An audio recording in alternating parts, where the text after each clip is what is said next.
The California sun climbed over Marine Corps Base Camp Pendleton at precisely 0545 on a Tuesday morning in late September. The sky was that particular shade of blue that only exists in Southern California, crystalline, infinite, untouched by clouds or smog. 600 Marines assembled on the parade ground in perfect formation, their boots striking the asphalt in rhythmic precision that echoed off the surrounding buildings. The Pacific wind carried the smell of salt water from the ocean 3 miles west, mixed with diesel exhaust from the motor pool and the faint metallic tang of gun oil from the armory. Another morning, another inspection, another day in the vast impersonal machinery of military routine. Captain Sloan Hartley stood in the third row of Echo Company 1st Logistics Battalion, her position carefully chosen to be neither too prominent nor too obscure. 38 years old, 5'7", lean and athletic in the way that came from years of disciplined training rather than casual fitness. Her dark brown hair was pulled back in the regulation bun, not a strand out of place. Her uniform was pressed to razor-sharp creases, her boots polished to a mirror shine that reflected the morning sun. No medals decorated her chest. No ribbons told stories of valor under fire or commendations for excellence. Just the plain captain's bars on her collar and a name tape reading Hartley in block letters. She looked like every other mid-career logistics officer in the United States Marine Corps. Competent, professional, unremarkable, forgettable. Exactly what she wanted. But the Marines around her, young corporals and lance corporals and sergeants who had served with her for months or years, felt something different when Captain Hartley was present. They couldn't name it, couldn't articulate it in words that made sense. But when she walked past them in the hallways, their spines straightened just a fraction more. When she entered a room, conversations quieted just a bit. When she looked at them with those hazel eyes that seemed to see through flesh and bone to something deeper, they felt assessed, measured, evaluated by standards they couldn't comprehend. Some ancient survival instinct buried deep in the human brainstem recognized a predator even when it wore the costume of routine bureaucracy. Sloan ignored their attention with practiced ease.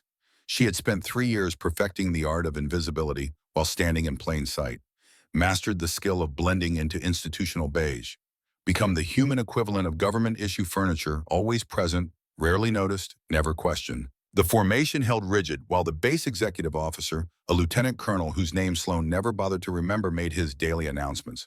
Promotions for Marines she didn't know. Policy changes that affected everyone and no one.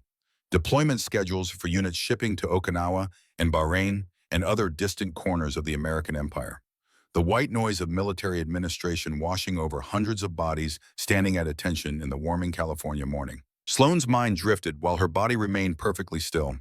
She thought about her apartment 10 miles off base, about Max, her 3-year-old German Shepherd mix, probably chewing on his favorite rope toy while waiting for her return, about the simple ritual that awaited her after duty, the drive home in afternoon traffic, the walk with Max around the neighborhood, the microwave dinner eaten alone while watching mindless television, the beer she would nurse while sitting on her small balcony watching the sun set over distant hills. Simple, safe, predictable, empty. Sloan pushed that thought away before it could take root. Empty was good. Empty meant no one died because of her choices. Empty meant she didn't wake up screaming at 3 in the morning with the names of dead teammates on her lips. Empty meant the nightmares only came 4 times a week instead of 7. That was progress, Dr. Patricia Morrison said during their weekly therapy sessions. That was healing. Sloan wasn't convinced. But she kept going to the appointments every Thursday at 1400 hours, sitting in the beige chair, in the beige office, answering questions about sleep patterns and stress management and coping mechanisms. She never talked about Mosul, never mentioned Damascus, never spoke the names that haunted her dreams. Dr. Morrison knew she was hiding something. The psychiatrist was too smart not to notice the walls Sloan had built around certain subjects. But Morrison was also professional enough not to push. Some wounds ran too deep for talk therapy. Some scars were permanent. A new voice cut through Sloan's thoughts. Deep, commanding, the voice of someone who expected immediate obedience and had never been disappointed. Echo Company will remain in formation. All other units dismissed. Sloan's eyes snapped to the platform at the front of the parade ground. A colonel stood beside the executive officer, a man she didn't recognize. 56 years old, she estimated. Silver hair cut high and tight in the style of career Marines who had joined in the 1980s and never left. Shoulders broad enough to carry the weight of multiple combat deployments. Posture ramrod straight despite the years. His uniform displayed ribbons in neat, precise rows. Bronze star with V, device for Valor. Purple Heart, with two oak leaf clusters indicating three separate wounds. Combat Action Ribbon, Afghanistan Campaign Medal, with 4 service stars. Iraq Campaign Medal, with 3 service stars. The colored fabric telling a story of decades spent in service of battles fought and survived of men led and lost. Colonel Grant Whitmore. Sloan knew the name. Every Marine did. Whitmore was a legend in the Corps. The officer who had held a valley in Helmand Province for 6 hours against overwhelming Taliban forces. Who had brought 43 Marines home alive when every tactical assessment said body bags. Who had been promoted to colonel at age 46, younger than most of his peers, because generals recognized that some men were born to lead in combat. What was he doing at Camp Pendleton? He was stationed at Camp Lejeune on the East Coast. This was 3,000 miles outside his area of responsibility. The other companies dispersed in organized chaos, Marines heading toward their duty stations for the day's work. Echo Company remained, 60 Marines standing rigid in the growing heat, while Colonel Whitmore descended from the platform with deliberate, measured steps. His eyes swept the ranks with the precision of someone who had commanded men in combat. Looking for something, searching for someone. His gaze stopped on Sloan. Time seemed to slow.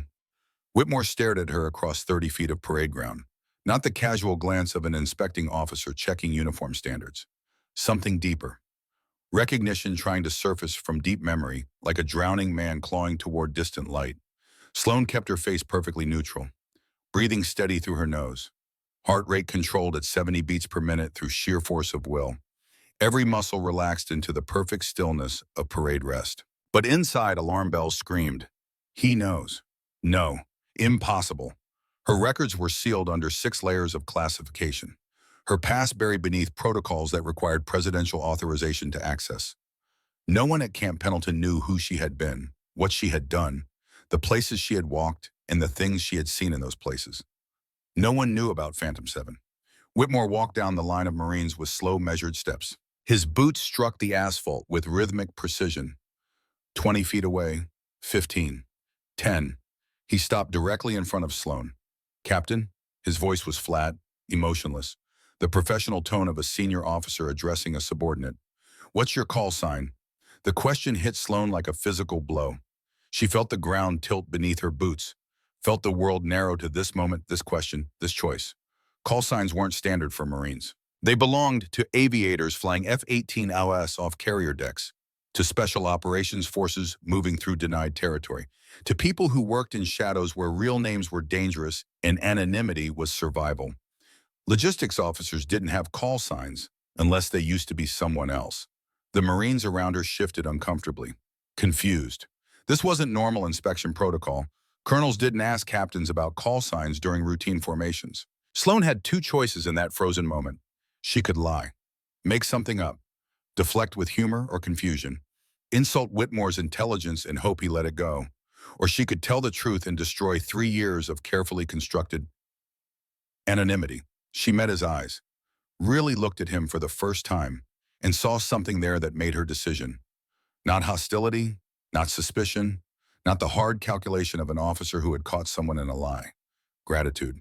Deep, profound, bone-deep gratitude that brought moisture to the corners of his eyes. Phantom 7, sir. The words left her mouth quietly, barely above a whisper, but they echoed across the parade ground like thunder rolling across distant mountains. Whitmore's face went pale. The color drained from his cheeks in seconds. His hand trembled, actually trembled, where it hung at his side. For a moment, the unshakable colonel, the legend of Helmand Province, looked like he might collapse right there on the asphalt. Then he straightened, swallowed hard. When he spoke again, his voice was rough with emotion, barely controlled. Echo Company dismissed. Captain Hartley, my office. Now. The formation scattered like startled birds. Marines whispering to each other as they walked away. Speculating. Wondering what the hell had just happened. Why a colonel from the East Coast had asked their logistics officer about a call sign. What Phantom 7 meant. Sloan walked toward the battalion headquarters building, Whitmore beside her. Neither spoke. The silence between them was heavy with unspoken history, with shared knowledge of things that couldn't be said aloud. Inside the building, the air conditioning hit like a cold wall. Whitmore led her past offices where staff officers worked at computers, past conference rooms, where planning sessions droned on past the battalion commander's office with its closed door and muffled voices inside, to a small conference room at the end of the hallway. Whitmore locked the door, pulled the blinds closed over the windows, turned to face her. For a long moment he just stared, drinking in her face like a man dying of thirst who had found water. Helmand Province, he finally said, his voice barely controlled. October 2013, Echo Company, 2nd Battalion, 5th Marines. We were tasked with securing a valley the Taliban used as a supply route. Intelligence said the area was lightly defended, a simple clearing operation, in and out in 48 hours. He walked to the window, staring at the closed blinds as if seeing through them to something 13 years and 8,000 miles away. Intelligence was catastrophically wrong. The Taliban had reinforced the valley with fighters from Pakistan, experienced fighters, Chechens who had fought the Russians, Arabs who had fought in Iraq. They hit us at dawn on the second day, RPGs from 3 directions, heavy machine guns on the ridgeline, mortars walking across our position with mechanical precision. We were pinned in a kill box with nowhere to run. Whitmore's voice cracked. I called for air support. Unavailable, there was a major operation 50 miles north, drawing all available aircraft. Called for quick reaction force. 2 hours out, called for medevac. Couldn't land under that much fire. We were alone. 43 Marines against what we later estimated was 200 Taliban. He turned to face her. 6 hours we held that position, 6 hours of continuous fire. I was writing mental letters to families, deciding who would get my personal effects, wondering if my wife would remarry, if my daughter would remember me. I had accepted that we were going to die in that valley. His eyes were wet now, tears running down his cheeks that he didn't bother to wipe away. And then the enemy fire stopped. Not because they retreated, not because they ran out of ammunition, because someone killed them. 11 Taliban fighters. Impossible shots from impossible positions. 800 meters, 900 meters, 1,000 meters in high wind with shifting thermals. Headshots, center mass shots, each one a kill. When the medevac finally came, I heard a voice on the radio, just 4 words. Echo Company, you are clear for extract. Phantom sends. Whitmore stepped closer to Sloan. That was you. It wasn't a question. It was a statement of fact delivered with absolute certainty. Sloan nodded slowly. Yes, sir. Echo 9 team conducted the extraction. I was the primary shooter. Sergeant First Class Martinez was my spotter. Martinez, Whitmore's voice was soft. I remember that name from the after-action reports. He died 3 months later. Kabul. Yes, sir. IED. Killed him and 2 other members of the team. And you disappeared after that. I was reassigned, sir. Different operations, different theaters. Classified operations. Yes, sir. Whitmore walked to the table, sat heavily in one of the plastic chairs. For a moment, he looked every one of his 56 years, looked tired, worn, carrying the weight of all the men he'd led, all the decisions he'd made, all the faces he saw when he closed his eyes at night. I spent 11 years trying to find out who saved my Marines, he said quietly. Made inquiries, called in favors, pushed every contact I had in intelligence and special operations. Every door I knocked on got slammed in my face. Every favor I called in hit a classified wall. People with stars on their shoulders told me to drop it, to let it go, that some things were better left unknown.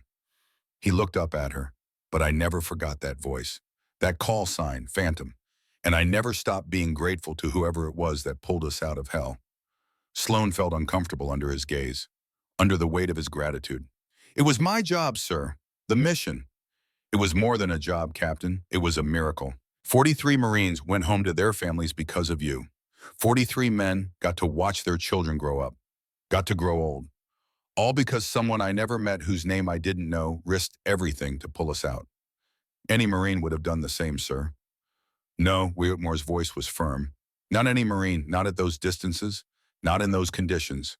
What you did required skills that maybe a dozen people in the world possess, and you were one of them. He stood, walked to where she stood at attention. Why are you here, Captain Hartley? At Camp Pendleton in logistics, pushing papers, and managing supply chains. Someone with your skills should be training the next generation at Scout Sniper School, should be working with special operations, not filing requisition forms. Sloan's jaw tightened. Those skills got people killed, sir. I made choices I can't take back. So I walked away. Found something safe where the worst consequence is delayed supplies and angry motor pool sergeants. You have PTSD. It wasn't a question. Yes, sir. Weekly sessions with Dr. Morrison for 3 years. Navy psychiatrist specializing in combat trauma. Does it help? No, sir. The honesty of that answer seemed to cause Whitmore physical pain. He closed his eyes, took a deep breath, opened them again. I didn't come here to drag up painful memories, Captain. I had no idea who you were until 30 minutes ago when you said those two words. Then why did you come here, sir? Whitmore walked back to the table, opened a file folder he'd carried in, turned it toward her. 3 days ago, a Marine convoy was transporting humanitarian supplies along the border near San Diego. Medical equipment, food, water purification systems, standard delivery to a forward operating base that provides aid to migrant families. He pulled out a photograph. 8 by 10, color, recent, bodies, a burned-out Humvee, blood on desert sand. The convoy was ambushed 15 miles south of the border. Professional operation, RPGs disabled the lead and rear vehicles. Automatic weapons fire from elevated positions, precision timing, military training. It was over in 4 minutes. Whitmore pulled out another photograph. 3 Marines wounded. Sergeant Collins took shrapnel to the legs. He'll recover but won't deploy again. Corporal Diaz suffered a concussion and broken ribs. Lance Corporal Woods has a through-and-through gunshot wound to the shoulder. Another photograph, and one taken.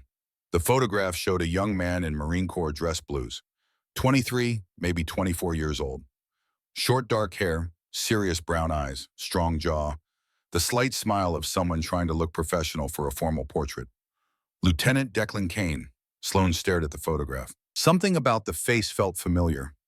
The set of the jaw, the expression in the eyes. Something that tugged at memory. Lieutenant Kane graduated from the United States Naval Academy 18 months ago. Whitmore continued, top 15% of his class, commissioned as a second lieutenant in the Marine Corps, assigned to 2nd Logistics Battalion. This was his first real deployment. He paused, watched her face carefully. He's the son of Captain Garrett Kane, Marine Scout sniper. Killed in action, Mosul, Iraq, March 2016. The name drove the air from Sloane's lungs like a physical blow. Garrett. The room spun, the walls pressed in. She grabbed the edge of the table to steady herself. Memories flooded back with terrible, perfect clarity. Mosul, the building collapsing, Garrett pushing her through the doorway, the ceiling coming down, the steel beam pinning him, his blood spreading across concrete rubble in dark pools. His face, pale, accepting. Calm even as death approached, his voice, weak but clear. Sloan, promise me, watch over Declan. She had promised, and then Damascus happened, and she disappeared into the black world of classified operations, and the promise died with Phantom 7. Captain, Whitmore's voice seemed to come from very far away. Are you all right? Sloan forced herself to focus, to breathe, to push the memories back down into the locked box where she kept them. How long do we have? 48 hours, maybe less. Intelligence suggests they're planning to move him deeper into cartel territory in the next 2 days. After that, the chances of recovery drop to near zero. What about Delta Force SEALs? People who are still active, still trained for direct action. They're being mobilized, but the terrain is wrong for a large force operation. The compound where we believe Kane is being held is in a populated area. 40, maybe 50 civilians living and working there. Families, children. The cartels use them as human shields. A large-scale assault would result in massive civilian casualties. Whitmore leaned forward. But a small team, a ghost team, people who know how to move through hostile territory without being detected, who can extract a target without firing a shot. That might work. Sloan shook her head. I can't do this anymore, sir. I can't hold a weapon. My hands shake. I get flashbacks. Panic attacks. I'm broken. You're wounded, Captain. There's a difference. Whitmore's voice softened. Broken means you can't be fixed. Wounded means you heal. Maybe not perfectly, maybe not completely, but enough to matter, enough to make a difference. Why me? Why not someone else? Whitmore placed his hand on Garrett Kane's photograph. Because you owed him a debt. Because he saved your life in Mosul, and you promised to watch over his son. Because I think part of you is still Phantom 7. Still the Marine who pulled my men out of hell when no one else could. And because Declan Kane is running out of time. Sloan looked at the photograph of the young lieutenant, saw Garrett's eyes staring back at her, Garrett's jaw, Garrett's serious expression. A debt that could never be repaid, but it could be honored. I need 24 hours to prepare, she said quietly. You have 18. Sloan drove home on autopilot, navigating familiar streets without conscious thought. Her apartment was a one-bedroom unit in a complex filled with military personnel, junior enlisted young officers, contractors working on base. Cheap rent, thin walls, a balcony overlooking the parking lot, a place to sleep between shifts, nothing more.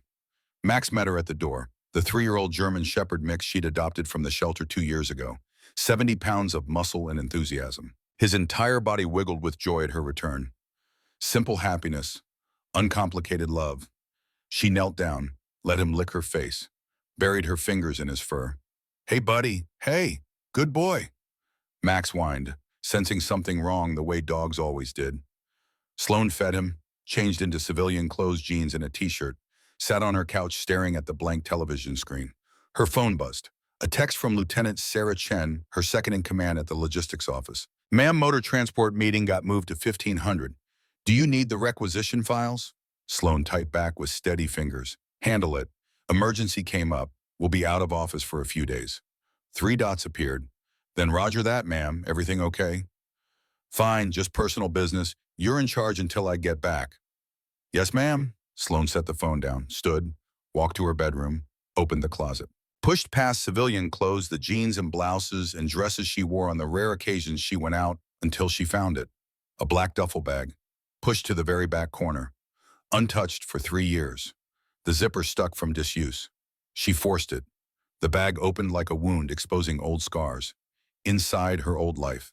Tactical vest, Kevlar plating, still intact. Night vision optics, batteries probably dead. K-bar knife, the blade still sharp. Medical kit with expired medications. Maps folded with creases worn white from repeated use. A compass. A small notebook filled with range calculations and wind speed tables in her own handwriting, the pages yellowed with age. And at the bottom, wrapped in oilcloth, a Sig Sauer P226, the weapon she had carried for 8 years through a dozen countries whose names she couldn't speak aloud. Sloan reached for the pistol. Her hand stopped 6 inches away. Trembling, she tried again, got closer this time, 4 inches. The shaking spread up her arm. Third attempt, she touched the cloth. Her breathing accelerated. The panic rose like flood water, room tilting, walls closing in, heart hammering against ribs. She stumbled to the bathroom, made it to the toilet just in time, vomited until there was nothing left, knelt on cold tile, shaking forehead pressed against her arm. Max appeared in the doorway, pushed his wet nose against her shoulder, whined, "I'm okay, boy, I'm okay." It was a lie. She wasn't okay. She would never be okay again. That night, Sloan didn't sleep. She sat at her kitchen table with cold coffee while memories played behind her eyes like old films. Every mission, every kill, every choice that had led to someone's death. At 0300, she thought about Mosul.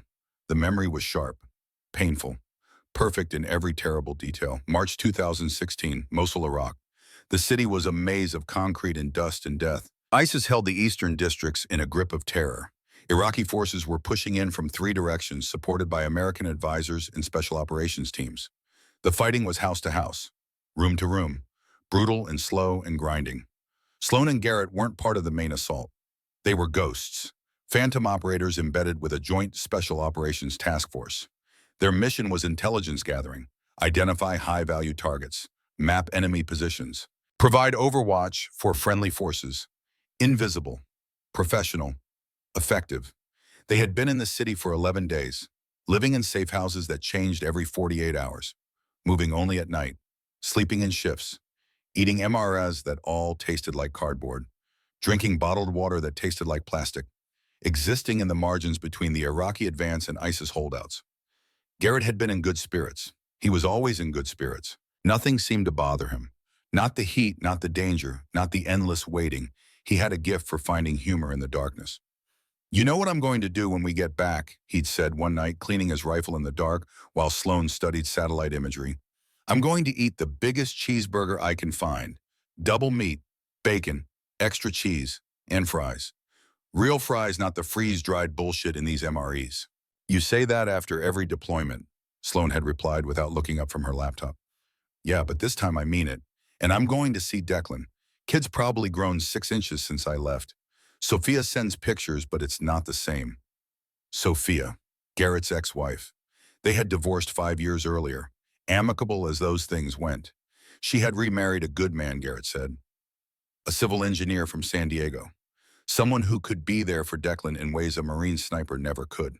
But Garrett still called every week when satellite phones were available, wrote letters, sent care packages, stayed involved in his son's life despite the distance.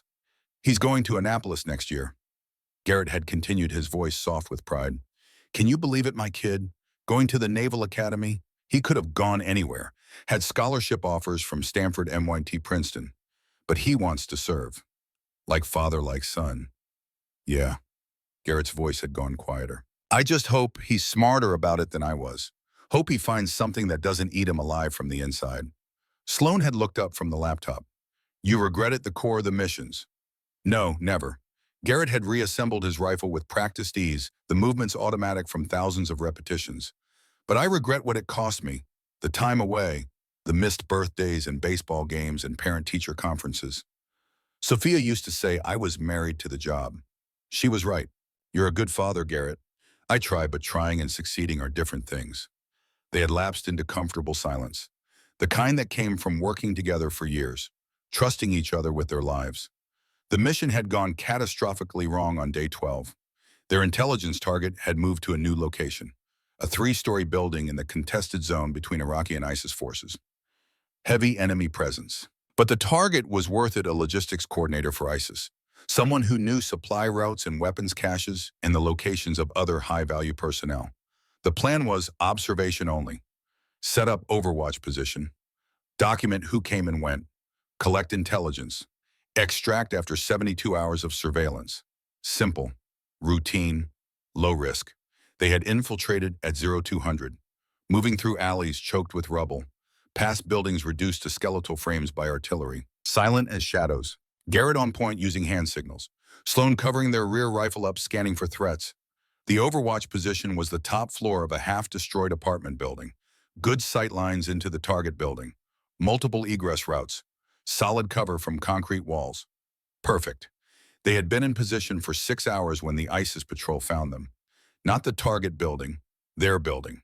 4 fighters, searching room to room, looking for snipers or forward observers or coalition special operations forces. Garrett and Sloan had seconds to decide. Engage or evade. Engaging meant noise, gunfire. Noise meant more enemies. More enemies meant mission failure, possible capture, torture, execution on camera. Evading meant leaving their gear, moving fast, hoping they could slip away before the fighters reached the top floor.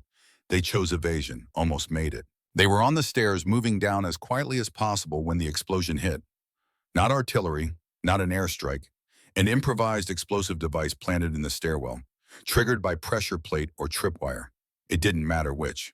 The blast threw Sloan against the wall. Her ears rang, her vision blurred. She tasted blood, couldn't tell if it was hers or someone else's. When her senses returned, she was on her back. Concrete dust choked the air. Rebar jutted from the walls like broken bones.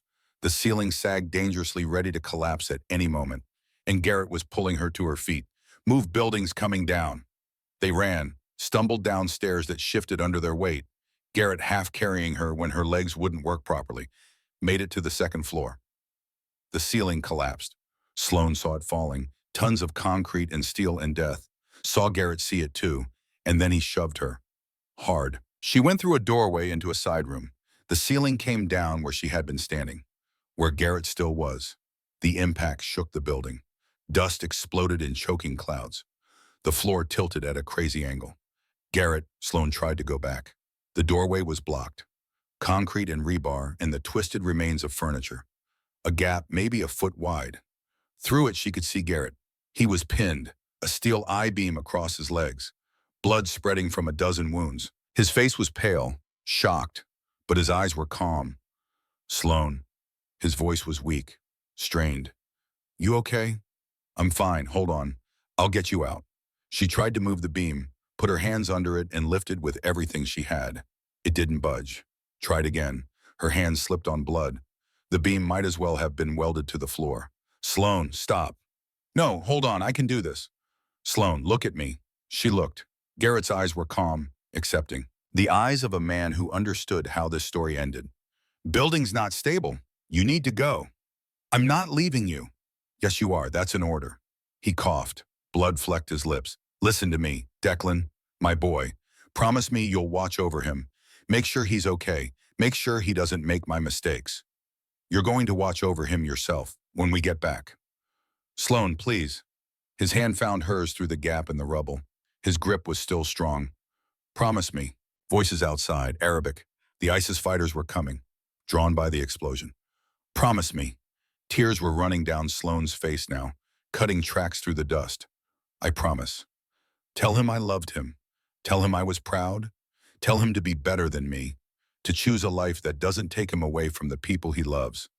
Garrett, go now. That's my final order. The voices were closer, 30 seconds away, maybe less. Sloan squeezed his hand once, hard. Memorizing the feel of it, released it, backed away from the gap. I'm sorry. Don't be, Garrett smiled, actually smiled. You're going to do great things, Sloan, I know it. Now go. Be the ghost. She ran, got out of the building 30 seconds before it fully collapsed, moved through the city like smoke. Alone now, made it to the extraction point 2 miles away. Got pulled out by helicopter as enemy fire lit up the night sky. Never looked back. 3 days later, a recovery team went in under heavy guard, found Garrett's body in the rubble. What was left of it? Brought him home in a flag-draped coffin. Sloan attended the funeral from a distance, stood in civilian clothes at the edge of Arlington National Cemetery, 100 yards from the gravesite, watched through binoculars as Sophia and 17-year-old Declan accepted the folded flag from the honor guard. The boy was trying so hard to be strong, to be the man his father would have wanted him to be. Failing, breaking down and sobbing against his mother's shoulder, Sloan had wanted to approach them, to tell them what Garrett had said, to fulfill her promise. But she couldn't. She had missions, operations that couldn't wait, targets that needed to be eliminated. The war machine ground on, indifferent to individual grief. She told herself she would find Declan later, when things calmed down, when she had time, when the classified operations ended and she could live openly again. 3 years later, Damascus happened, and Sloan disappeared, and her promise to Garrett became another casualty of war. Morning came. Sloan was still sitting at the kitchen table. The coffee had gone cold hours ago. Max was asleep at her feet, occasionally twitching as he chased dream rabbits. Her phone buzzed, a text from Whitmore. Briefing at 1400, bring your gear. Sloan stared at the message for a long moment. She thought about Declan Kane, 23 years old, his whole life ahead of him, held in some compound south of the border. Probably terrified, probably wondering if anyone was coming for him. And she thought about Garrett, about the promise made in Mosul dust 8 years ago. She thought about the woman she used to be, Phantom 7, the ghost who slipped through enemy territory like smoke. Who could put a bullet through a target's eye at 800 meters in high wind? Who had never failed a mission? That woman was dead. Wasn't she? Sloan stood, walked to the bedroom, looked at the black duffel bag on the bed, reached for the Sig Sauer wrapped in oilcloth. Her hands shook. Her breath came fast. The panic rose in her chest like floodwater, threatening to drown her. She forced herself to pick up the weapon. The weight was familiar, comforting, terrifying.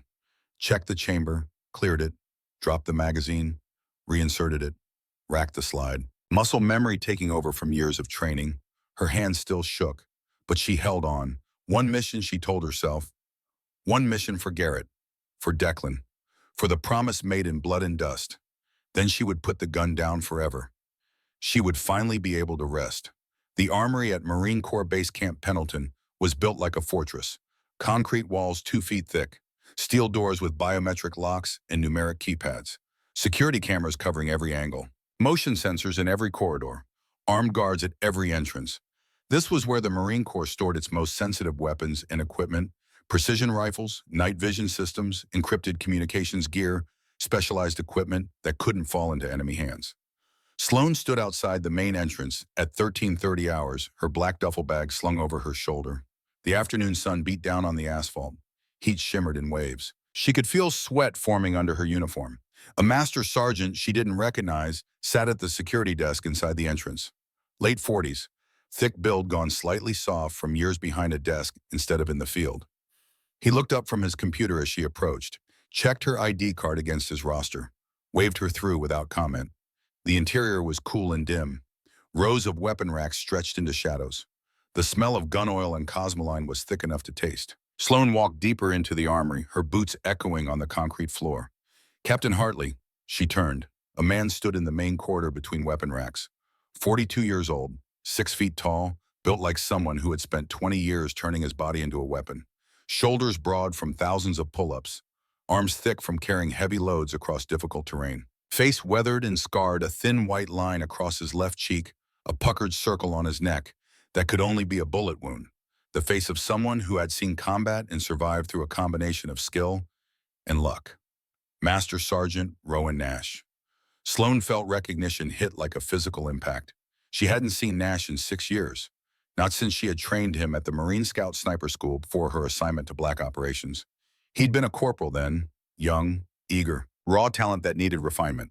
She'd taught him to shoot, to read wind, to move through terrain like water flowing around obstacles, to be patient, to be invisible, to survive. Sergeant Nash, she kept her voice neutral, professional, didn't know you were stationed here. Transferred last year, 2nd Battalion Echo Company. Nash's eyes were sharp, assessing, taking in her appearance with the trained observation of a sniper. Heard you were back. Someone in the admin office said you were working logistics. That's right. Huh. Nash didn't sound convinced. Also heard Colonel Whitmore's putting together a team. Small operation. Off the books. Word is you're leading it. Sloan said nothing. Operational security meant not confirming or denying anything until absolutely necessary. Nash stepped closer, lowered his voice, even though they were alone in this section of the armory. Is it true you're Phantom 7? The question hung in the air between them. Sloan could lie, could shut this conversation down right now. Walk away and maintain the fiction that she was just a logistics officer who happened to have a classified past. But Nash had been her student. She had taught him to survive in situations where mistakes meant death. He deserved the truth. Yes, Nash's expression didn't change, but something shifted in his eyes. Respect, maybe awe. The look of someone who had just confirmed something they'd suspected for years. I wondered, he said quietly, after you left the school, the way you could read terrain, the way you could call wind speed and direction at distances that shouldn't be possible. You were too good to be just another instructor rotating through. You were something else. I was just doing my job, Sergeant. Bullshit, ma'am, with respect. Nash's voice was firm. You were the best instructor I ever trained under. Still use the techniques you taught me. The breathing control, the trigger discipline, the way you taught us to become part of the landscape instead of trying to hide in it. Sloan felt uncomfortable with the praise, with the admiration in Nash's voice. She'd been a teacher because the Marine Corps assigned her to the school. Nothing more. You made it on your own merit, Sergeant. Your skill, your dedication. Maybe. But you gave me the foundation. Nash paused, seemed to make a decision. This mission, the lieutenant they took, I want in. It's voluntary, dangerous, high probability we don't come back. I know. Why? Nash's jaw tightened. Because you taught me that Marines don't leave Marines behind. And because I owe you. You saved my life once. Probably don't even remember it. Sloan frowned. When Scout Sniper School, live fire exercise, final week, my spotter kid named Henderson had his range calculations wrong. Wind speed, distance, everything off by significant margins. I was about to take a shot that would have gone right into a friendly position 300 meters downrange. You appeared out of nowhere, tackled me before I could pull the trigger. Sloan did remember. Barely. It had been instinct more than conscious thought. She'd seen the trajectory was wrong, reacted, moved without thinking. That's your reason, a training accident 6 years ago. That's part of it. Nash met her eyes. The other part is trust. If you're leading this operation, if you're coming out of whatever dark place you've been hiding in, then it's worth doing. The mission matters, and I trust you to bring us home if anyone can.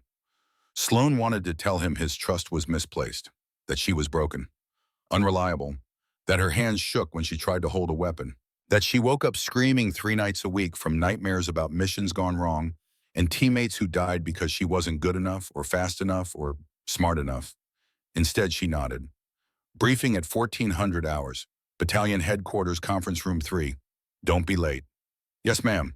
Nash turned to go, stopped, looked back over his shoulder. Captain, it's good to have you back. The real you. He left before she could respond. Sloan stood alone in the armory. The weapon racks stretched away into shadow on both sides. Thousands of rifles and pistols and machine guns. Tools of war waiting to be used. She thought about what Nash had said. The real you. Was this the real her, the woman who carried guns and walked into danger? The woman who had killed more people than she could count in service of missions she couldn't talk about? Or was the real her, the woman who lived in a small apartment with a bun and processed supply requisitions and tried desperately to be normal? Maybe there was no real her anymore. Maybe there was just the woman she needed to be in any given moment, the mask that fit the situation. Right now, she needed to be Phantom 7. Sloan walked deeper into the armory, found the section for precision rifles, ran her fingers along the stocks until she found what she was looking for. An M40A5, the Marine Corps' primary sniper rifle, bolt action, .308 Winchester caliber, effective range out to 1,000 meters in the right hands, the same rifle she had used for 8 years. The same rifle she had carried in Helmand and Mosul and Damascus and a dozen other places whose names were still classified. She lifted it from the rack. The weight was perfect. 20 pounds with scope and loaded magazine. Balanced, familiar. She shouldered it, looked down the scope at an imaginary target 800 meters away. Controlled her breathing, settled into the familiar rhythm. Exhale, pause, squeeze. Her hands didn't shake. Not anymore. One mission, she whispered to the empty armory. For Garrett, for Declan, then I put this down forever. The rifle had no answer. Sloan slung it over her shoulder, walked back out into the California sunshine. The briefing room was crowded when Sloan arrived at 13:55 hours.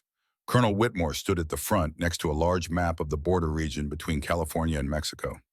Nash sat in the front row, his attention focused completely on the map. Two other Marines occupied seats nearby, young, fit, alert. Both wore the quiet confidence of Special Operations personnel. Delta Force probably, or Marine Special Operations Command. Sloan took a seat in the back row, set her duffel on the floor beside her. The M40A5 leaned against her chair, its presence both comforting and terrifying. Whitmore saw her, nodded once, a small gesture of acknowledgement and approval. At exactly 1400 hours, he began. Gentlemen, Captain, thank you for being here. Before we start, understand that everything discussed in this room is classified, secret, and above. You will not speak of this mission to anyone outside this room. Not to your friends, not to your families, not to your chaplains, not to anyone. Clear murmurs of yes, sir, from around the room. Good. Whitmore pointed to the map behind him. 3 days ago, at approximately 11:30 local time, a Marine convoy was transporting humanitarian supplies along Route 94 near the border. The convoy consisted of 3 vehicles, 2 Humvees, and 1 cargo truck. 8 Marines total. They were en route to Forward Operating Base Sentinel, which provides medical and humanitarian aid to migrant families in the border region. He clicked a remote. A satellite image appeared on the screen behind him. Desert terrain, a road cutting through it. Black scorch marks where vehicles had burned. The convoy was ambushed at this location, 35 miles south of San Diego, just across the Mexican border. The attack was professional, coordinated, military precision. RPGs disabled the lead and rear vehicles within seconds. Automatic weapons fire from elevated positions. The engagement lasted approximately 4 minutes. Another click. Photographs of wounded Marines in hospital beds. 3 wounded, all expected to recover. Sergeant Collins has severe shrapnel wounds to both legs. Corporal Diaz suffered a concussion and multiple broken ribs. Lance Corporal Woods took a through-and-through gunshot wound to the left shoulder. Another click. The photograph of Lieutenant Declan Kane in dress blues. And one captured, Second Lieutenant Declan Kane, 23 years old. Graduated from the Naval Academy 18 months ago. This was his first deployment. One of the young Marines, Staff Sergeant Kyle Brenner, according to the name tape on his uniform, raised his hand. Sir, why not call in an airstrike level the compound where he's being held? Because there are approximately 40 civilians in that compound, Sergeant. Workers, families, children as young as 5 years old. The cartels use them as human shields specifically to prevent attacks like you're suggesting. Whitmore's voice was hard. We don't murder children to save time or make our jobs easier. Brenner looked properly chastened. Yes, sir, understood. Our operational window is narrow, Whitmore continued. Current intelligence suggests they plan to move Lieutenant Kane deeper into cartel territory within 48 hours. After that, the chances of successful recovery drop to near zero. The State Department is negotiating through back channels. CIA is spinning up assets in the region. But everyone in this room knows how these situations typically end. He paused. Let that sink in. Unless someone with very specific skills intervenes. Whitmore looked directly at Sloan. Captain Hartley will be mission lead for this operation. Her tactical call is final and absolute. If she says abort, we abort. If she says go, we go. If she says jump, you ask how high. Understood. The Marines exchanged glances, clearly confused why a logistics captain was running a direct action mission, but they knew better than to question a colonel. Understood, sir, they replied in unison. Sloan stood, walked to the front of the room, all eyes turned to her. She could feel their assessment, their doubt. A 38-year-old woman who pushed papers was supposed to lead them into hostile territory. We infiltrate tonight at 2100 hours, she said. Her voice was calm, professional. The voice of someone who had done this 100 times before. Minimal gear, suppressors on all weapons. No explosives unless absolutely necessary. We go in silent. Extract Lieutenant Kane. Disappear before they understand what happened. What about the guards? Nash asked from the front row. We avoid them if possible. Neutralize them if necessary. But our priority is Lieutenant Kane. Not body count, not payback, not sending a message, just the mission. Sloan walked to the map, traced a route with her finger. We approach from the north through canyon terrain, gives us cover from aerial observation and ground patrols. Set up overwatch position here approximately 300 meters from the compound. 2-man entry team, 2 on perimeter security and overwatch. Who's going inside? Sergeant First Class Marcus Webb asked, the other Delta operator. Sergeant Nash and myself. Nash nodded without hesitation. The Delta operators looked skeptical, but said nothing. Whitmore stepped forward. One more thing you need to know. He clicked the remote. A blurry photograph appeared, a man's face partially obscured, taken from long range with significant magnification. This individual has been identified at the compound where we believe Lieutenant Kane is being held. We don't have a positive identification yet, but CIA believes he may be connected to a former black operations asset who went rogue after a classified incident in Syria several years ago. Sloan stared at the photograph. Something about it felt familiar. The way the man stood, the set of his shoulders, the posture of someone with military training. What's his connection to Lieutenant Kane? She asked. Unknown, Whitmore replied, but the timing is suspicious. Kane gets grabbed. This individual shows up at the compound within hours. It feels coordinated. A cold weight settled in Sloan's stomach, someone who knew about black operations, who appeared right after Declan Kane was captured, who was connected to Syria, Damascus. You think someone's using Kane as bait, she said slowly. It's a possibility we can't ignore, Whitmore said. If this is a trap designed to draw out someone specific, you need to be prepared for that contingency. Sloan thought about Damascus, about the arms dealer who had escaped when she chose to save 8 hostages instead of completing the mission, about the enemies she had made in 8 years of classified operations, about people who might want revenge badly enough to kidnap a Marine lieutenant and use him as bait. The list was longer than she wanted to admit. If it's a trap, she said, then they know I'm coming. Which is why we move fast and quiet, Whitmore replied. Hit them before they can react, before they can spring whatever they're planning. Sloan nodded, but her mind was racing. A trap meant someone who knew her tactics, her training, her capabilities. Someone who understood that Declan Kane, son of Garrett, Kane, the man who died saving her life, was the one piece of leverage that would bring Phantom 7 out of hiding. What else aren't you telling me, sir? She asked. Whitmore hesitated, exchanged a glance with someone Sloan couldn't see in the back of the room, then sighed. The photograph was taken by a CIA surveillance drone operating in the border region. But when our intelligence analysts tried to extract the metadata timestamp, GPS coordinates, all the embedded information they found it had been corrupted, professionally scrubbed by someone with significant technical expertise. Inside job. Maybe, or someone with access to very sophisticated equipment and training. Whitmore's jaw tightened. Either way, it suggests this operation is more complex than a simple cartel kidnapping. Sloan turned back to the map, studied the compound layout, the approach routes, the guard positions marked with red X's. It was a trap. She was certain now. But what choice did she have? Declan Kane was in that compound. Garrett's son, the boy she had promised to watch over 8 years ago in Mosul. The promise she had broken when she disappeared into the black world of classified operations. Even if it cost her everything, she would keep that promise now. We leave at 2100 hours, she said. Get your gear ready. Get rest if you can. This is going to be a long night. The briefing ended. The Marines filed out speaking in low voices, discussing equipment loadouts and tactical approaches. The normal chatter of professionals preparing for combat. Nash lingered near the door, caught Sloan's eye. She nodded. He left. Sloan was alone in the briefing room with Whitmore. "You know this is a trap," the colonel said quietly. "Yes, sir." "And you're going anyway?" "Yes, sir." Well, twice. Sloan looked at the photograph of Declan Kane on the screen, saw Garrett's eyes staring back at her. "Because I made a promise to a good man who died saving my life. Because I owe a debt that can never be repaid. And because that's what Marines do, sir. We don't leave our own behind." Whitmore nodded slowly. "I can't order you to do this, Captain. This isn't an official operation. If it goes wrong, if you're captured or killed, the Marine Corps will disavow any knowledge. You'll be on your own." "I understand, sir. But if you pull this off, if you bring Lieutenant Kane home," Whitmore's voice softened. "There's a position opening at the Marine Scout Sniper School at Quantico. They need instructors, people with real-world experience, people who can train the next generation to be better than we were." Sloan felt something shift in her chest, a possibility she hadn't considered. Teaching, passing on knowledge, making sure the next generation of Marines was better prepared than she had been, making sure they survived. "I'll think about it, sir." "You do that." Whitmore walked to the door, stopped, looked back. "Garrett Kane would be proud of you, Captain. What you're doing, who you are." "Thank you, sir." He left.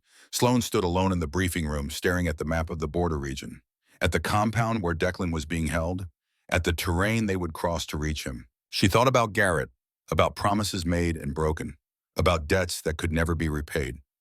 And she thought about the woman she used to be, Phantom 7, the ghost who walked through enemy territory like smoke, who could kill at 1,000 meters, who had never failed a mission. That woman had been buried for 5 years, but maybe she wasn't dead.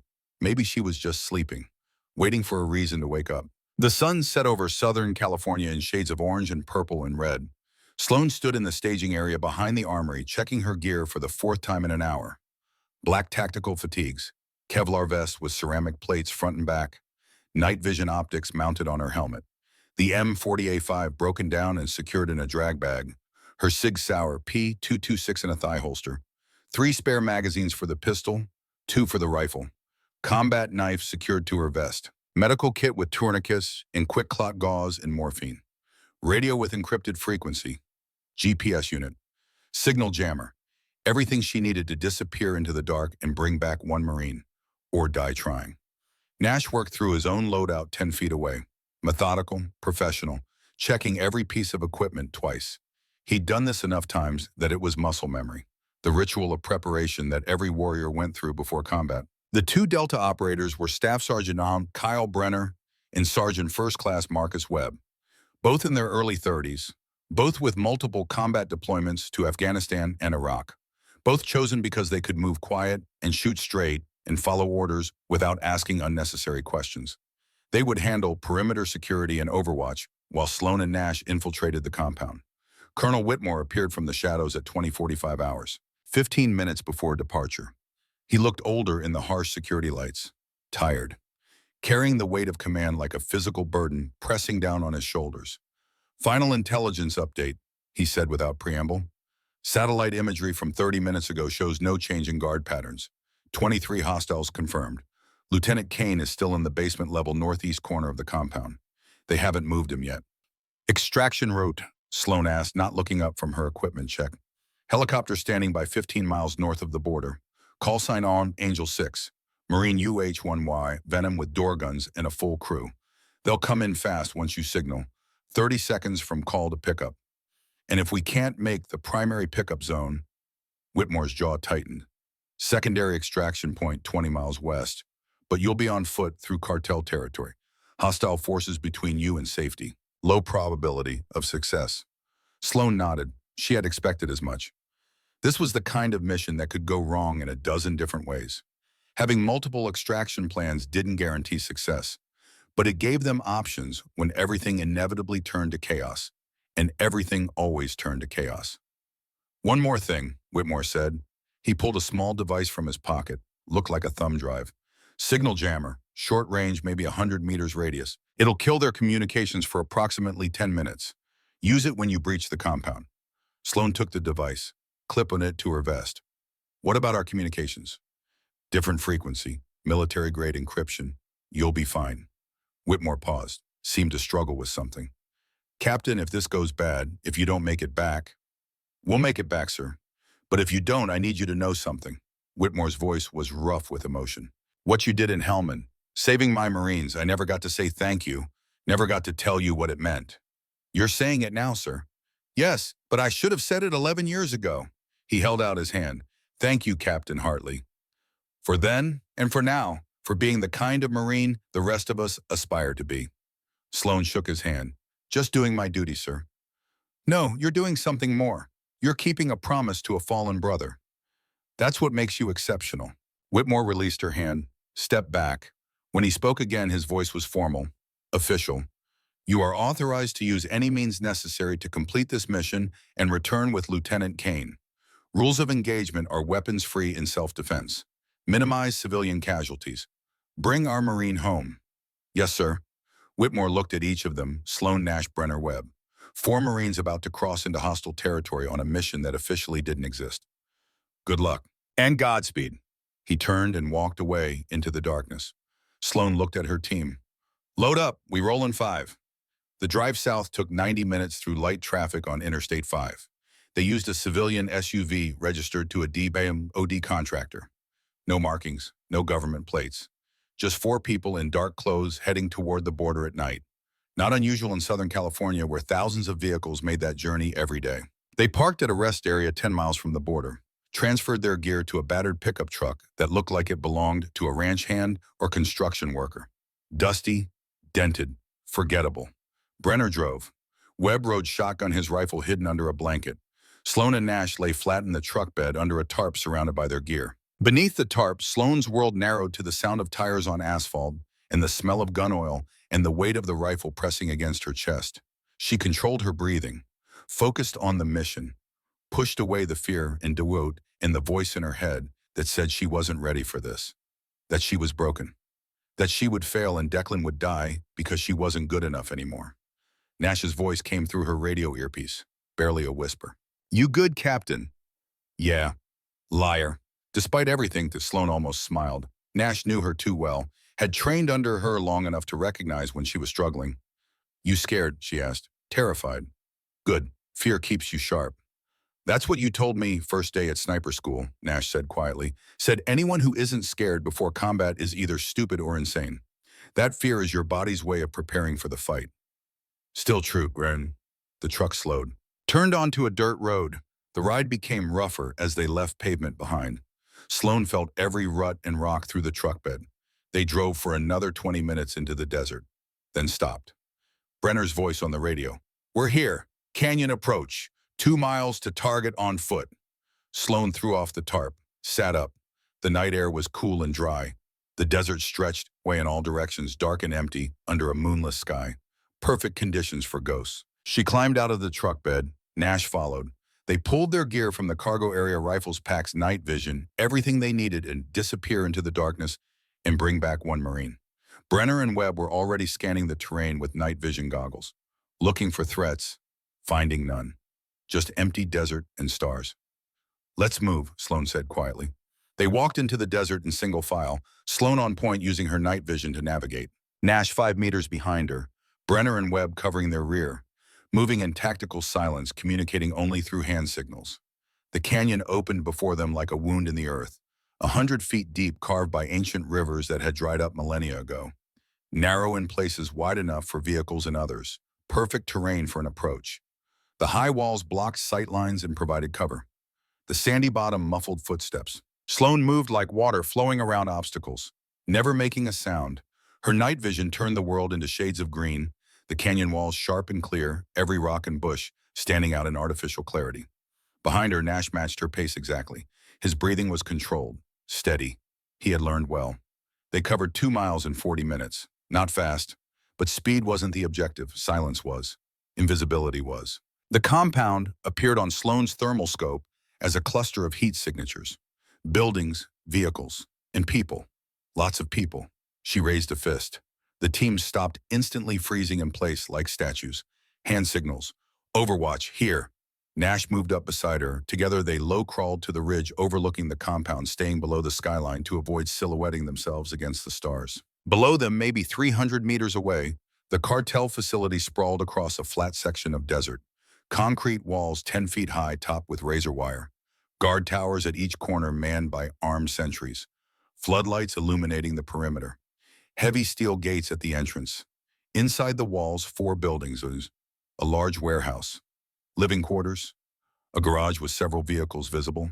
And a smaller structure that had to be the holding cells where Declan was being kept. Sloan counted guards. 12 visible on the walls and towers. Probably another 10 to 15 inside the buildings. Well armed, she could see assault rifles even at this distance. Professional enough to be dangerous, but sloppy enough to be vulnerable.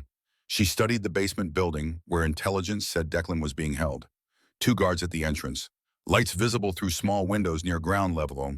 She couldn't see inside, but Whitmore's satellite imagery had been clear. Declan was there. She had to trust that intelligence. Nash tapped her shoulder. Pointed. Vehicle approaching from the south. Headlights cutting through the darkness. Moving fast. Sloan tracked it through her rifle scope. A black SUV. Expensive. Not the kind of vehicle cartel foot soldiers drove. This was transportation for someone important. The SUV stopped at the main gate. Guards opened it immediately. No questions, no search, just instant deference. The vehicle drove straight to the basement building, stopped directly in front. A man got out. Even at 300 meters, even through the green glow of night vision, Sloan recognized something about the way he moved. The economical grace of someone who had spent years training for combat. The confident posture of someone who knew he was dangerous and didn't need to prove it. The man spoke to the guards at the entrance. They actually saluted. Military-style salutes, not casual waves. Then he walked into the building and disappeared. Sloan's blood went cold. This wasn't a random cartel operation. This was planned, coordinated, personal. She keyed her radio. "Whitmore, you there?" Static for a moment. Then the colonel's voice. "Here, Captain. Status. That photo you showed us, the man at the compound. I need everything you have on him right now. Stand by." 60 seconds crawled past. Sloan kept her scope on the basement building. Watching, waiting. Her mind racing through possibilities. Through enemies made over 8 years of black operations. Through people who might want revenge badly enough to orchestrate this. Whitmore came back on the radio.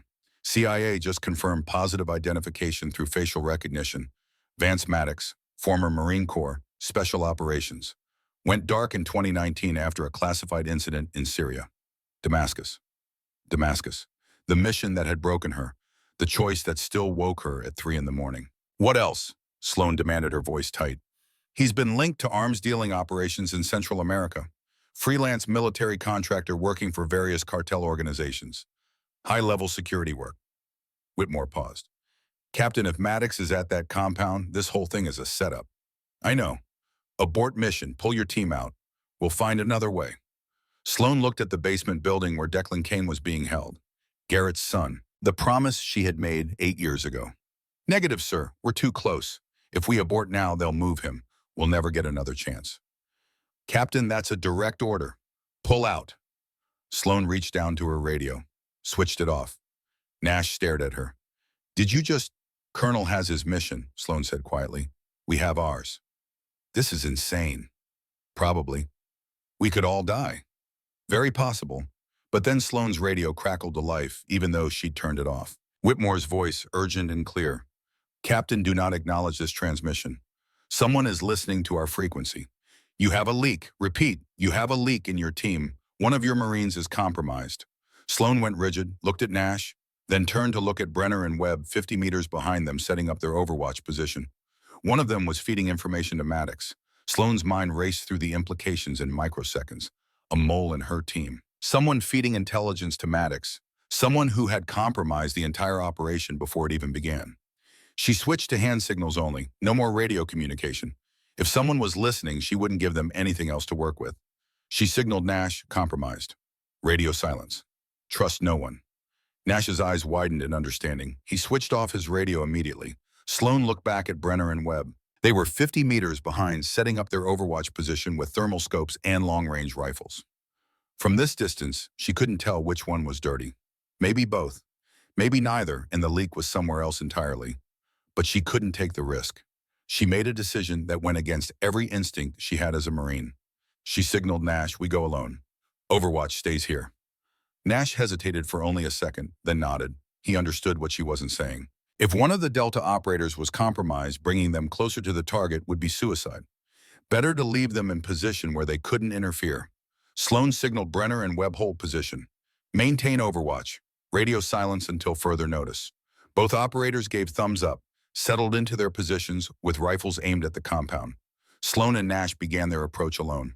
They moved down the far side of the ridge, using the terrain to mask their movement from both the compound and the overwatch position.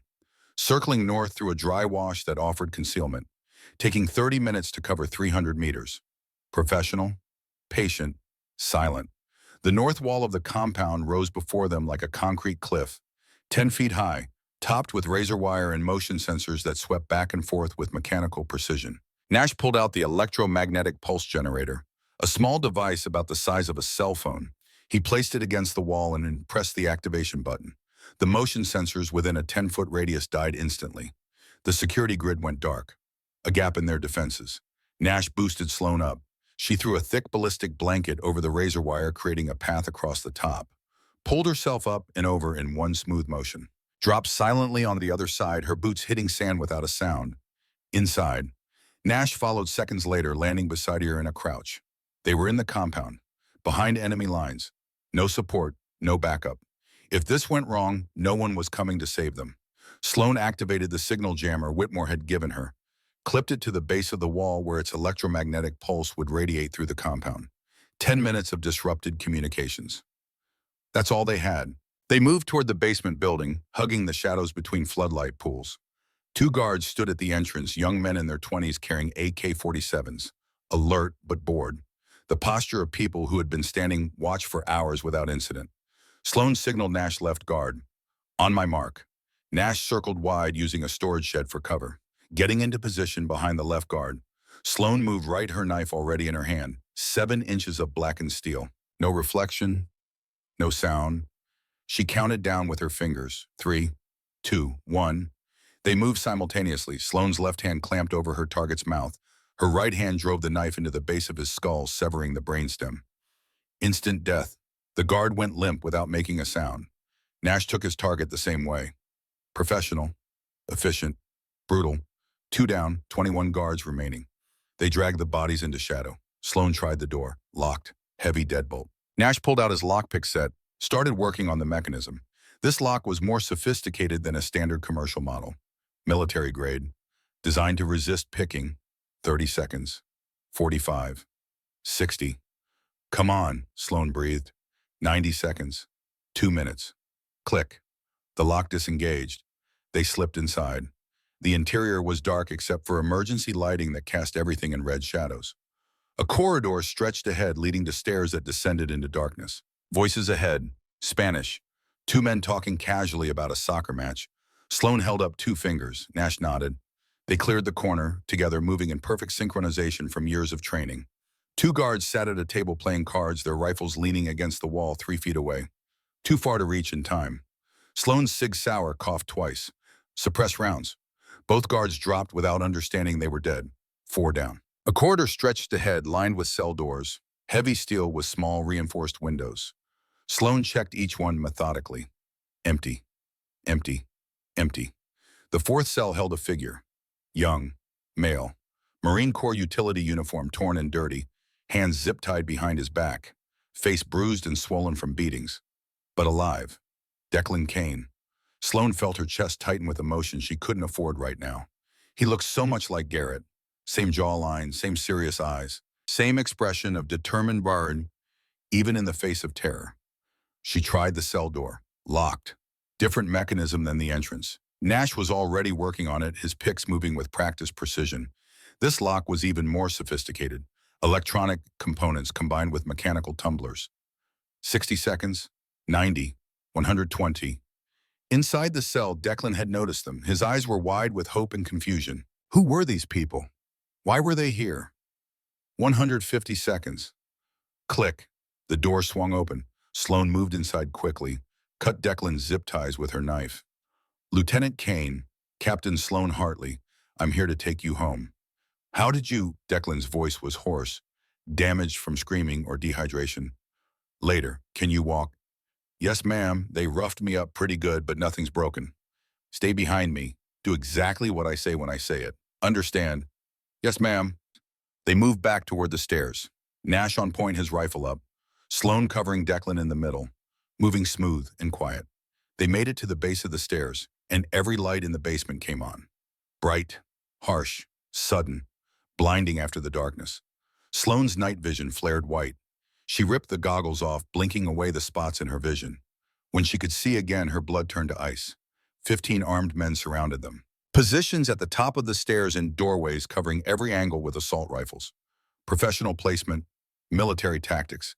And standing in the center of them all, smiling like this was exactly what he'd expected, was Vance Maddox. He looked older than the last time she'd seen him 5 years ago in Damascus.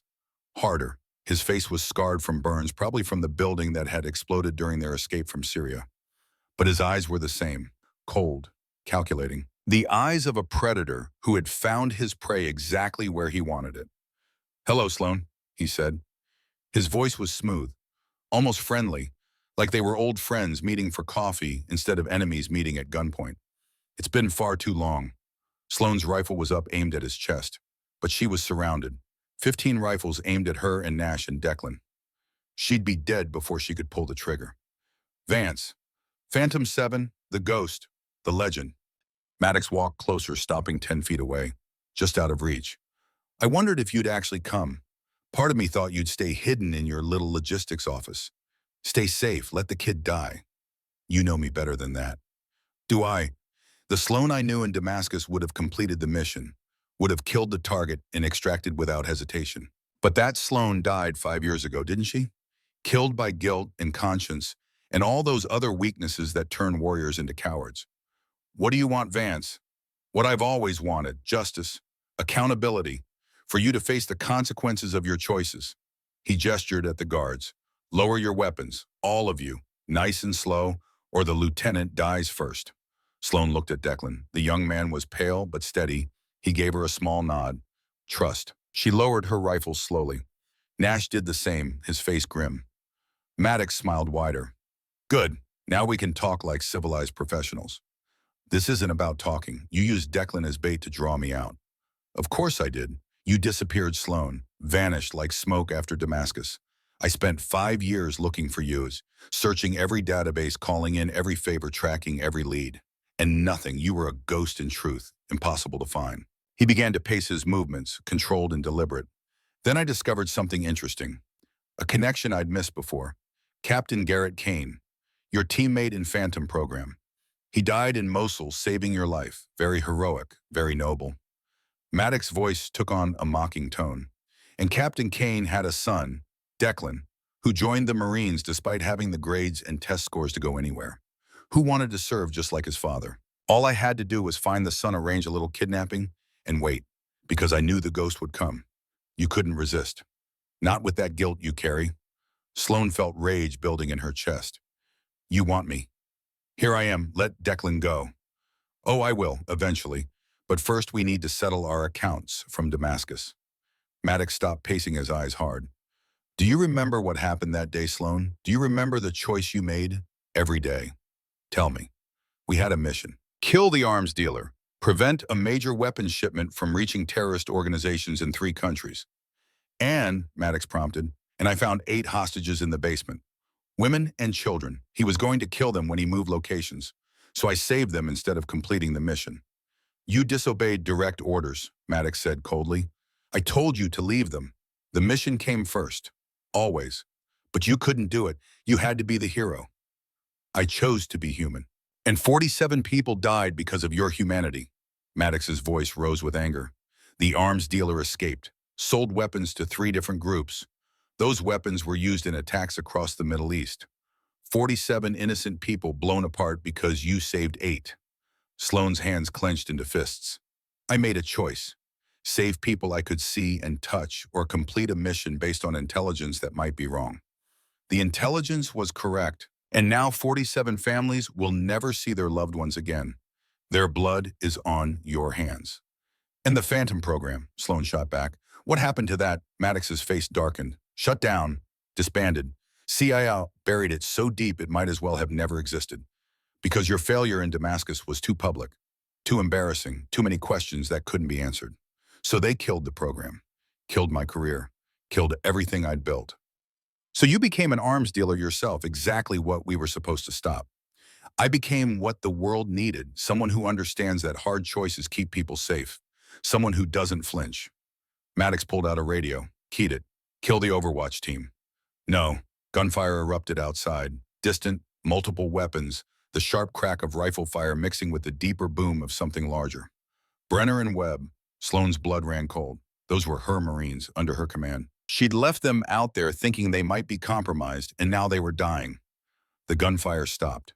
Silence. Maddox smiled. Did you really think I wouldn't see them? I've been watching your operations since you left Camp Pendleton. I know every move you made, every plan you had. I've been 3 steps ahead of you the entire time. Nash's face was pale. Those were his brothers out there, his fellow Marines. Now, Maddox said, raising his rifle to aim directly at Declan's head, you have 60 seconds to decide. Drop everything. Surrender completely. Submit to justice for your crimes in Damascus. Or the lieutenant dies, and it's one more death on your conscience. Sloane's mind raced. She was outgunned, outmanned, trapped in a basement with no exit and no support. But she still had advantages Maddox didn't know about. The signal jammer was still active, which meant his communications with the rest of the compound were disrupted. These 15 men were all he had in this room, and Vance Maddox was talking, monologuing, trying to justify himself, which meant he was stalling, waiting for something, which meant he didn't have complete control of the situation. She looked at Nash, caught his eye, tapped her finger against her thigh in Morse code. 3 quick taps. Execute. Nash's eyes widened in understanding. His hand moved slowly toward a flashbang grenade on his vest. Sloane turned back to Maddox. You win. I surrender. I know. She started to reach for her knife, moving slowly as if to drop it. Then everything happened at once. The lights went out. Complete darkness. Not emergency lighting, not dim red glow. Total blackness. Brenner and Webb weren't dead. They'd cut the power to the entire compound. Sloane grabbed Declan and threw him behind cover. Drew her Sig Sauer, fired blind toward where she'd last seen Maddox. 3 shots, 4, 5. Someone screamed in pain. Nash's flashbang detonated. Blinding light, deafening sound. Even Sloane, who'd been expecting it, was momentarily disoriented. The guards opened fire. Muzzle flashes lit the darkness like strobe lights. Bullets sparked off concrete walls. Sloane fired at the flashes, controlled pairs. 2 shots at each position. More screams. Nash's rifle barked. Short controlled bursts from his M4. The emergency lights kicked on. Red, dim, but enough to see. 8 guards down. 7 still standing but panicked. Firing wildly. No discipline. No training showing through the fear. Maddox was gone, disappeared into the chaos. Sloane dropped 2 more guards with headshots. Nash got another. Brenner and Webb appeared at the top of the stairs, their rifles singing death. The last 4 guards broke, ran, scattered like rats from light. Move.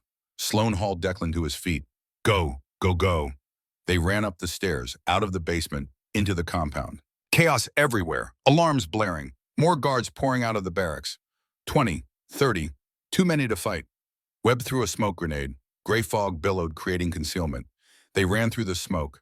Sloane in the lead, navigating by memory and instinct. Nash and Declan behind her. Brenner and Webb covering the rear with disciplined fire.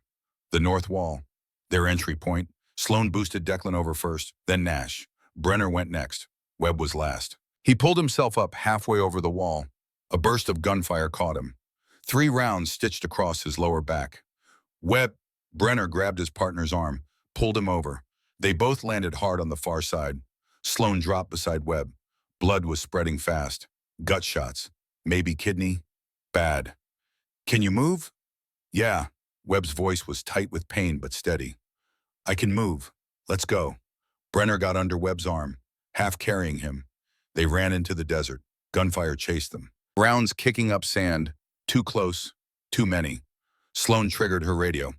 Angel 6, emergency extraction. Grid November 734. Hot LZ. Say again, hot LZ. Static. Then rotor wash. The helicopter appeared from the north. Fast and low. A Marine UH-1Y Venom door guns already firing. Suppressing fire raked the compound walls. Guards ducked for cover. The helo landed hard 30 feet away. Crew chief hanging out the door, waving frantically. They ran. Final sprint. 15 feet. 10. 5. Hands grabbed Sloan, pulled her aboard. Declan next, Nash, Brenner dragging Webb. Everyone in. Go, go, go. The helicopter lifted, banked hard left, rounds pinged off the fuselage. One punched through the floor between Sloan's feet, and then they were away, racing north toward the border, leaving the compound and the gunfire and Vance Maddox behind. Sloan collapsed against the bulkhead. Her shoulder was on fire. She looked down, blood soaking her uniform. She'd been hit, didn't even remember when. The crew chief was there immediately, cutting away her vest, applying pressure. Hang on, Captain. We'll have you at medical in 10 minutes. Sloan turned her head, found Declan. The lieutenant was staring at her, tears streaming down his face. You came for me. You actually came. Promised your dad. Sloan's voice was weak, fading. Promised I'd watch over you. You knew my father. He saved my life. Mosul took the rounds meant for me. Sloan felt darkness creeping in. He talked about you all the time, in his letters. Said you were the best thing he ever did. Said you were going to change the world. Declan's face crumpled. I miss him so much. I know, me too. Sloan reached out, found his hand, squeezed it. But he's still here, in you. Every choice you make, every life you save, that's him living on. Thank you for keeping your promise, for coming. That's what Marines do, Sloan whispered. We don't leave our own behind. The darkness took her. Sloan woke in a hospital bed 48 hours later. White walls, antiseptic smell, sunlight streaming through windows overlooking a California landscape. Her shoulder was heavily bandaged. An IV ran into her left arm. Monitors beeped steadily, measuring her vitals. Colonel Whitmore sat in a chair beside the bed. He looked like he'd aged 10 years in 2 days. Welcome back, Captain. Sloan's throat was dry. How long? 48 hours. You lost a significant amount of blood. The doctors had to repair damage to your rotator cuff and remove bullet fragments. But they say you'll make a full recovery. 6 months of physical therapy. The team. Sergeant Nash is fine. Minor cuts and bruises. Staff Sergeant Brenner is fine. Sergeant First Class Webb is in surgery. The rounds that hit him caused internal damage, but the surgeons are optimistic. He'll live. Sloan felt relief wash over her. Her Marines had survived. And Declan, Lieutenant Kane is being debriefed by intelligence. Physically, he's fine. Dehydrated, some bruising, but nothing permanent. Psychologically, Whitmore shrugged. Time will tell, but he's strong, like his father. Maddox, Whitmore's expression hardened, escaped the compound during the firefight, but CIA tracked him to Tijuana within 12 hours. Special Activities Division intercepted him attempting to board a private flight to Colombia. He resisted. They shot him. Sloan felt something shift in her chest. He's dead. No, but he wishes he was. He's in custody at a black site. CIA has questions about his activities over the past 5 years. Arms dealing, cartel connections, other operations. He'll spend the rest of his life in a hole somewhere answering those questions. Justice. Not the clean Hollywood ending, but justice nonetheless. There's something else you should know, Whitmore said quietly. The leak in your team. It wasn't Brenner or Webb. Sloan frowned. Then who? Your logistics officer, Lieutenant Chen. She was compromised 6 months ago. Maddox used her family in Taiwan as leverage, made her feed him information about your activities. She's being processed now. Likely court-martial. Sloan closed her eyes. Chen, the young officer she'd trusted, who'd handled her schedule and communications, who'd known about this mission because Sloan had texted her about being out of office. Not a traitor by choice, a victim being blackmailed. Her family, Sloan asked. CIA is working with Taiwanese authorities to ensure their safety, but Lieutenant Chen's career is over. Another casualty of this mess. What happens now, Sloan asked. Now you recover, then... Whitmore stood, walked to the window. Remember what I said about the position at Scout Sniper School? It's still available, if you want it. Sloan thought about that. Teaching, passing on knowledge, making sure the next generation was better prepared than she'd been. I want it. Good, because the Commandant of the Marine Corps has already approved your transfer. Effective date, pending your medical clearance. Whitmore turned back to her.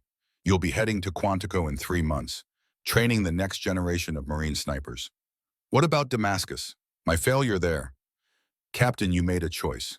You saved 8 lives. Yes, 47 people died because the arms dealer escaped. But those 8 people are alive today because of you. They're children. their families. That has value. The math doesn't balance.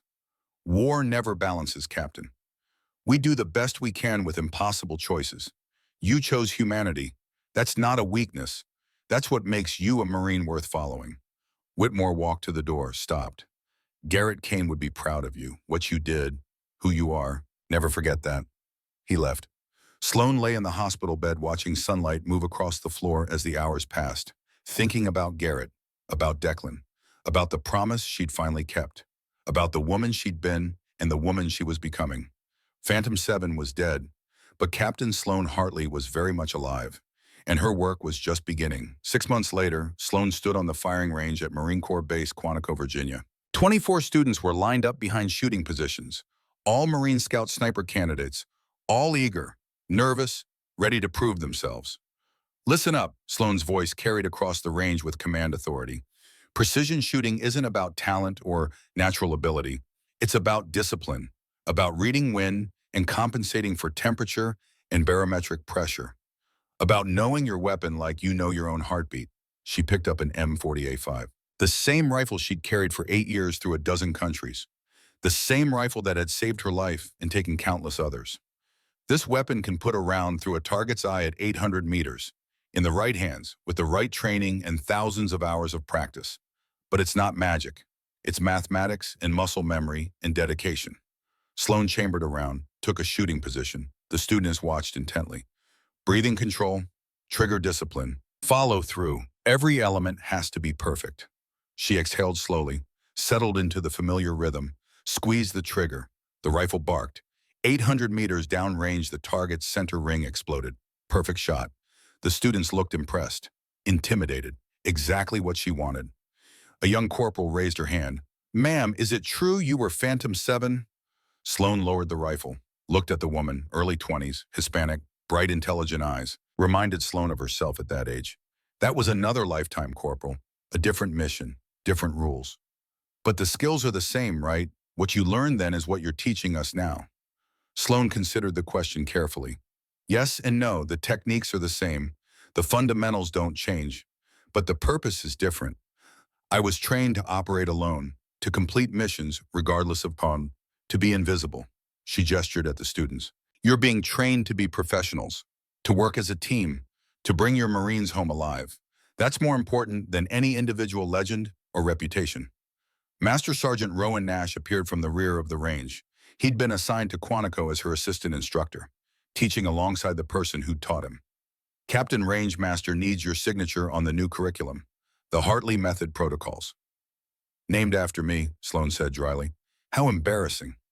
Nash grinned. It's not about you, ma'am. It's about giving the next generation better tools than we had. Better training, better chances of survival. Fair point. She turned back to the students. Sergeant Nash will run you through fundamental breathing exercises. I expect 500 rounds downrange before end of day. No shortcuts, no rushing. Perfect practice makes perfect performance. A chorus of "Yes, ma'am" echoed across the range. Sloane walked toward the range office. Nash fell in step beside her.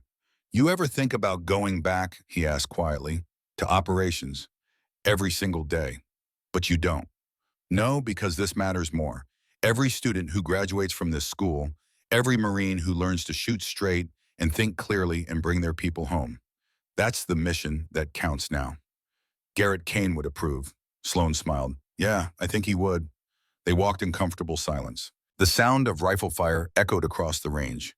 Young voices calling adjustments and wind speeds. The patient work of building the next generation of warriors. A private appeared jogging toward them. Ma'am, you have a visitor. Says it's important. Who? First Lieutenant Declan Kane, ma'am. Sloane's heart lifted. Send him to my office. I'll be there in 5. The private saluted and ran off. Nash raised an eyebrow. What's that about? No idea. But knowing Declan, it's probably something that will make my life complicated. Declan was waiting in her office when she arrived, standing at attention even though she'd told him a dozen times to relax when they were alone. He looked good, healthy. The bruises from his captivity long healed. He'd been promoted to first lieutenant 3 months ago, leading his own platoon in 2nd Battalion. Lieutenant Kane, Sloane said formally, then smiled. Or should I just call you Declan, like I've been telling you to for 6 months? He grinned. Garrett's grin. Declan works, ma'am. I mean Sloan. What brings you to Quantico? Your unit's stationed at Lejeune. I got accepted to the Infantry Officer Course Advanced program. 6 months of training right here. Tactics, leadership, urban combat. He paused. I was hoping you could give me some off-the-books instruction, things they don't teach in the official curriculum. Sloan studied him, saw Garrett in every line of his face. The determination, the integrity, the desire to serve something larger than himself. I think that can be arranged. One condition. Anything. You have to promise me something, that you'll be smart about your career, that you won't let the Marine Corps consume you the way it consumed your father, that you'll find balance, have a life outside the uniform. Declan's eyes grew wet. He said the same thing. In his last letter before Mosul, said he wished he'd spent more time with Mom and me, less time chasing the next deployment. He loved you more than anything in this world. Never doubt that. I don't, especially not after, Declan's voice caught, after you kept your promise to him, after you risked everything to bring me home. That's what family does. And like it or not, you're family now. You're Garrett's son, which makes you my responsibility. My privilege to help. They shook hands, a compact between teacher and student, between the woman who'd served with Garrett and the son he'd left behind. Come on, Sloan said. Let me introduce you to my students. Then we'll go get coffee and you can tell me about this advanced course you're taking. They walked out of the office together, into the Virginia sunshine, toward the range where young Marines were learning to shoot and survive. That evening, Sloan sat on her apartment balcony watching the sunset. Max at her feet, older now, but still loyal. A beer in her hand that she sipped slowly. Her phone buzzed. Email from Whitmore. Subject recognition. Captain Hartley, the Commandant has approved formal integration of the Hartley method into all Marine Corps sniper training. Your techniques will be taught at every school to every scout sniper candidate. You've changed how we prepare our warriors for combat. The Marine Corps is grateful. I am grateful. Well done. Whitmore. Sloan read it twice, then set the phone down. The Hartley method. Her name attached to training protocols that would help Marines survive. Come home to their families. Not Phantom 7, not the ghost, not the legend, just her name, attached to something that would save lives. She thought about Damascus, about the 47 people who died because the arms dealer escaped. That guilt would never completely fade. Those faces would always be with her. But now maybe the scales balanced a little. Every Marine who learned her techniques, every sniper who made it home because of training she'd developed, every life saved, it didn't erase Damascus, but it honored the lessons learned there, turned tragedy into something constructive. Max whined, pushed his head under her hand. You're right, buddy. Time to let it go. She scratched his ears, watched the sun sink below the horizon in shades of gold and purple. Thought about Garrett one last time. I kept my promise. Declan is safe. He's strong. He's going to do incredible things. And I'm going to make sure he has the tools to survive and thrive. The wind picked up, carrying the scent of pine trees and distant rain. For just a moment, Sloan could have sworn she heard Garrett's voice on the wind. I know. Thank you, Sloan, for everything, for keeping your word, for being the Marine I always knew you were. She smiled. You're welcome, old friend. Rest easy. I've got the watch now. The sun disappeared. Stars emerged one by one in the darkening sky. Sloan finished her beer, stood, went inside to prepare for tomorrow's lessons. 24 students waiting to be trained, to be molded into warriors who could survive the darkness and bring their people home. That was her mission now. Not operations, not black sites, not classified missions that would never be acknowledged. Just teaching, passing knowledge, building the next generation, making sure they were better than she had been, making sure they survived. Phantom 7 was dead and buried, but Captain Sloan Hartley was very much alive, and her work had just begun. The legacy she would leave wasn't in kills or missions or legends whispered in dark places. It was in the Marines she trained, the lives she saved by proxy, the knowledge passed down through generations. That was worth more than any medal or commendation. That was immortality, and it was enough, more than enough. It was everything.